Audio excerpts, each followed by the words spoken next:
하나님 말씀 사무엘상 3장에서 5장 말씀입니다. 사무엘상 3장, 4장, 5장 말씀입니다. 요즘 들어서 굉장히 또 특별한 이상한 것 중에 하나가 곳곳에서 특히 젊은 층을 중심으로서 미신이 많다는 겁니다. 길거리를 지나가 보시면 타로, 사주, 아예 상점을 열어놓고 가게를 열어놓고 그렇게 하는 데가 꽤 많습니다. 텔레비전을 보면 미신, 사주 뭐 하는 사람들이 나와서 혹은 뭐 굿 이렇게 그냥 하는데 예전에는 대상이 달라졌어요. 예전에는 주로 연세가 많으신 어른들이 주로 고객이었다면 요즘에는 젊은 사람들입니다. 20대, 30대 재미로. 근데 사실은 재미는 아니에요. 엄밀히 얘기하면 불안해서입니다. 다른 방법이 보이지 않으니까. 그리고 그것이 또 예능이라고 하는 것하고 겹쳐져서 그렇게 합니다. AI 기술이 나왔죠. 지금 청년들은요, 취업에 대해서 겁을 냅니다. CPA, 회계사라고 하는 것, 엄청난 사실은 고위 전문직입니다. 그런데 CPA 그 힘든 회계사 자격을 따더라도 취업을 못합니다. 최소 3년의 경력을 쌓아야 되는데 그래야지만 무엇을 활동을 할 수 있습니다. 개업이라도 할 수 있습니다. 그걸 지금 못하는 겁니다. 그뿐만이 아니고 변호사도 마찬가지고 전문직 전부 다 일파만파 퍼져갑니다. 왜 이런가? 기술이 발전하고 AI 때문에 이게 이런 것이 아니냐. 그 속에서 낙심합니다. 그러다 보니 답답하여서 지푸라기도 잡으려고 그것이 바로 타로, 사주. 그래서 청년들 중에는 매일 아침에 토정 비결 오늘의 운세 보는 청년들이 생각보다 굉장히 많습니다. 무언가를 해결을 하고 싶어서 답이 안 보이니까. 오늘 우리가 성경에 읽었던 내용도 거의 비슷한 내용일 겁니다. 답이 보이지 않습니다. 블레셋과의 전쟁을 했는데 블레셋과의 전쟁에서 한 번에 4,000명이 죽었습니다. 해결은 답은 보이지 아니하고 어떻게 해야 될까? 그 고민을 하다가 좋은 방법이 있다. 바로 그 방법으로 하나님의 궤를 가져오자는 것이죠. 여러분, 하나님의 궤는 전쟁에 있어야 합니까? 아니면은 성전에 있어야 됩니까? 성전에 있어야 되는 거죠. 그러나 하나님이 오시기만 하면 하나님의 궤는 하나님이 계시니까 하나님이 오시기만 하면 문제가 해결될 거 아니냐. 그러니까 이 전쟁에 하나님 여호와의 궤를 가지고 오자. 오늘 우리가 문제가 해결이 안 되니까 여러 신들을 이용을 하는 거하고 똑같은 거예요.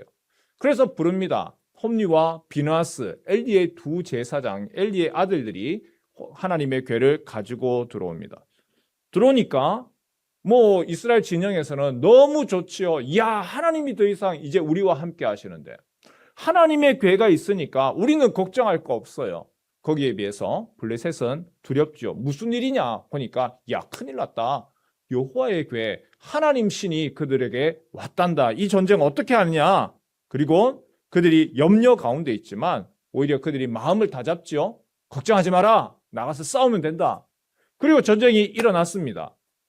전쟁이 블레셋과 이스라엘이 전쟁을 하면 분명히 하나님 신이 왔으니까 우리가 알듯이 우리가 아는 하나님은 잡신이 아니잖아요. 그러면 하나님 신이 분명히 이겨야 될 거 아닙니까? 여호와의 신이 이겨야 될 거 아니에요? 그런데 이기기는커녕 3만 명이 죽고 맙니다. 3만 명이 죽게 되고 더 끔찍한 일이 벌어지죠. 우리 4장 11절 말씀 같이 한번 읽을까요?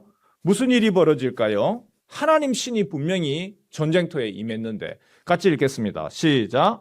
하나님의 궤는 빼앗겼고 엘리의 두 아들 홈리와 비느하스는 죽임을 당하였더라. 여호와의 궤, 법궤가 하나님의 궤가 빼앗겼습니다. 하나님이 쉽게 말하면 포로로 잡혀갔습니다. 그리고 엘리의 두 아들 홈리와 비느하스는 죽습니다. 그런데 그것이 끝이 아닙니다.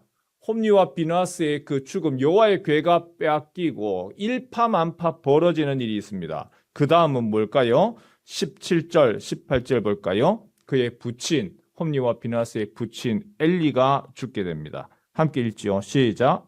소식을 전하는 자가 대답하여 이르되 이스라엘이 블레셋 사람들 앞에서 도망하였고 백성 중에는 큰 살육이 있었고 당신의 두 아들 홈니와 비느하스도 죽임을 당하였고 하나님의 궤는 빼앗겼나이다. 하나님의 궤를 말할 때에 엘리가 자기 의자에서 뒤로 넘어져 문 곁에서 목이 부러져 죽었으니 나이가 많고 비대한 까닭이라. 그가 이스라엘의 사사가 된 지 40년이었더라. 하나님의 궤가 빼앗겼습니다. 그 얘기를 들을 때에 의자에서 넘어지면서 목이 꺾여서 죽었다. 비참하게 죽게 되죠. 근데 그게 또 끝이 아니죠. 그 다음에는 무슨 일이 벌어질까요? 바로 아들 둘이 먼저 죽었고 아버지가 죽었고 이번에는 며느리까지 출산을 하다가 죽습니다. 19절 볼까요? 그의 며느리인 비느하스의 아내가 임신하여 해산 때가 가까웠더니 하나님의 궤를 빼앗긴 것과 그의 시아버지와 남편이 죽은 소식을 듣고 갑자기 아파서 몸을 굽으려 해산하고 해산을 합니다. 갑작스럽게 임신했던 여인이 해산을 하면서 그리고 소리를 냅니다. 이가봇이라 이가봇이라 여호와의 영광이 이스라엘에서 떠났다 출산하면서 죽게 되는 것이죠. 여러분 한번 참 희한하지요. 하나님의 궤가 도착하면 하나님이 우리와 함께 하시고 승리할 줄 알았습니다. 그래서 하나님의 궤를 가지고 왔습니다. 마치 무당 어디 무슨 이렇게 부적 쓰고 이렇게 하면 되는 것처럼 똑같은 방법으로 그렇게 했습니다. 하지만 막상 벌어진 일은 어떻지요? 전쟁에서 3만 명이 죽었습니다. 하나님의 궤가 오히려 빼앗겼습니다. 제사장 엘리와 대제사장 엘리와 그다음에 그 아들들 홈니와 비느하스 죽었습니다. 며느리까지 죽었습니다. 집안이 패가 망신이죠. 잘못 알았던 것이죠. 하나님이 오시는 것이 하나님이 오시는 우리와 함께하는 것이 영광만 생각했습니다. 하나님이 우리와 함께하는 것을 승리만 생각했습니다. 마치 잡신 부리듯이 써가지고 그 신들 오면 그 신들 이용을 해서 사용을 하고 내가 도움받는 그것만을 생각했습니다. 그런데 하나님은 그런 하나님이 아니더라는 겁니다. 내가 부르면 언제든지 찾아오시고 내가 요청하기만 하면 가고 내가 가면 문이 열리는 자동문이 아니더라는 겁니다. 하나님은 사랑의 하나님이시고 여호와께서 그의 백성에게 복 주시고 은혜 베푸시고 평강 주시는 하나님, 여호와께서 얼굴을 향하여 대사 그런 하나님 분명히 맞지만 동시에 그 하나님은 공의의 하나님입니다. 하나님 죄에 대해서는 심판하시는 하나님이시고 하나님은 오히려 사람의 겉모습을 보시는 것이 아니라 중심을 보시는 하나님입니다. 그래서 이 전쟁이 왜 일어났습니까? 지금 이 일이 일어난 거 우리가 4장을 중심으로 보았지만 오늘 읽은 3장에서 나왔죠. 사무엘에게 하나님이 엘리의 집안에 대해서 엘리가 지금 무슨 일을 했느냐 그리고 거기에 대해서 내가 심판할 거다. 하나님이 심판하시겠다라고 한 것을 이루어가는 일이었습니다. 그리고 그 이루어가는 과정에 여호와의 궤를 통하여서 사람들의 그 마음을 통하여서 하나님이 심판하시는 과정이었던 것이죠. 하나님의 심판의 수레바퀴입니다. 존 낙스라고 하는 종교개혁자가 이렇게 이야기했습니다. 하나님의 수레바퀴는 천천히 돈다. 그리고 언제나 그 가루는 곱다. 하나님의 심판의 수레바퀴 천천히 돌아갑니다. 그러나 그 심판해야 할 대상에 대해서는 빠뜨리지 아니하고 깨부수고 갈아버린다. 제가 이번 주에 성경을 이 부분만이 아니고 이후에 사울 이야기를 읽었습니다. 사울 이야기를 통으로 읽는데 깜짝 놀랄 것 중에 하나가 있더라고요. 무엇이냐면 사울, 그는 처음에는 겸손했습니다. 그러나 왕이 되고 난 후에 변질됩니다. 변질되는데 어떤 식으로 변질되느냐? 자기 중심으로 변질됩니다. 그 자기 중심으로 변질되면서 하나님을 섬길 때에 모든 것들이 내가 하나님보다 내가 우선입니다. 순종해라 하지만 아말렉을 멸절해라 하지만 내가 우선입니다. 그런데요, 겉모습은 사울이 어땠을까요? 속은 나를 위해서 하나님을 이용해 옵니다. 오늘날에 지금 오늘 본문하고 똑같습니다. 하나님을 전쟁터로 가지고 옵니다. 하지만 겉모습은요, 철저하게 경건입니다. 철저하게 사울이 그 자기의 목적을 이루기 위하여서 하나님 앞에 금식하고 제사하고 겉으로는요, 믿음과 신앙이 이렇게 좋을 수가 없어요. 율법주의, 형식주의, 바리새인 예수님이 심판하셨던, 야단하셨던 그 바리새인하고 다를 바가 없더라는 것이죠. 여러분, 우리에게 있어서 혹시 이런 모습이 우리의 모습은 아닙니까? 하나님 앞에서 철저하게 오히려 더 예배에 집중하면 예배에 집중할수록, 오히려 더 하나님 앞에서 금식을 하고 지켜야 되는 전통들에 대해서 지키면 지킬수록 정말 하나님을 위한 것이 아니고 나를 위한 수단으로서 사용하게 된다는 것이죠. 엘리의 집안도 마찬가지였죠.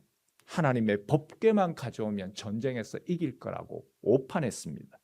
하나님은 그러나 그런 하나님이 아니시더라는 겁니다. 하나님이 오시면 복 주시는 하나님만이 아니라 오히려 그 하나님이 우리의 중심을 보시기 때문에 오히려 하나님이 오시는 것이 그들에게는 심판의 대상이 되었다는 것이죠. 오늘 우리가 예배할 때 주일 예배고 특별히 부활주일입니다. 우리가 하나님을 제대로 알아야 되겠죠. 하나님이 오시기만 하면 복 주신다. 여러분, 미신으로서의 그 하나님이 아니고 하나님은 우리의 마음과 중심을 보시는 하나님입니다. 내 마음은 없고 내가 중심이 되어서 하나님을 이용하고 우리 집안이 잘 되고 우리 자식이 잘 되고 그것을 위하여서 하나님을 전쟁터로 보내놓고 이제는 됐을 거야, 그렇게 생각해서는 곤란하지요.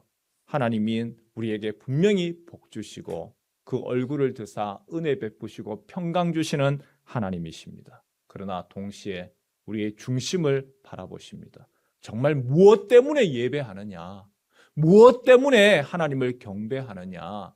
하나님은 우리의 중심을 보시기 때문에 그 중심 앞에서 먼저는 하나님을 섬겨야 되는 거죠. 예배는 내가 혹시라도 내 죄가 하나님과 나 사이에 관계를 가렸지는 않는가? 내가 오히려 더 하나님 앞에서 형식과 절차를 중요시하면 할수록 오히려 내가 껍데기 포장하고 있지는 않는가? 주님, 오늘 주님 앞에서 예배합니다. 은혜 베푸시고 복 주시고 지키시고 평강 주시는 그러한 축복의 날 되도록 이 아침에 하나님께 엎드리고 주님 앞에서 잘못된 부분들 회개하고 하나님 앞에 기쁨으로 나아가는 성도 되시길 주님의 이름으로 축원합니다.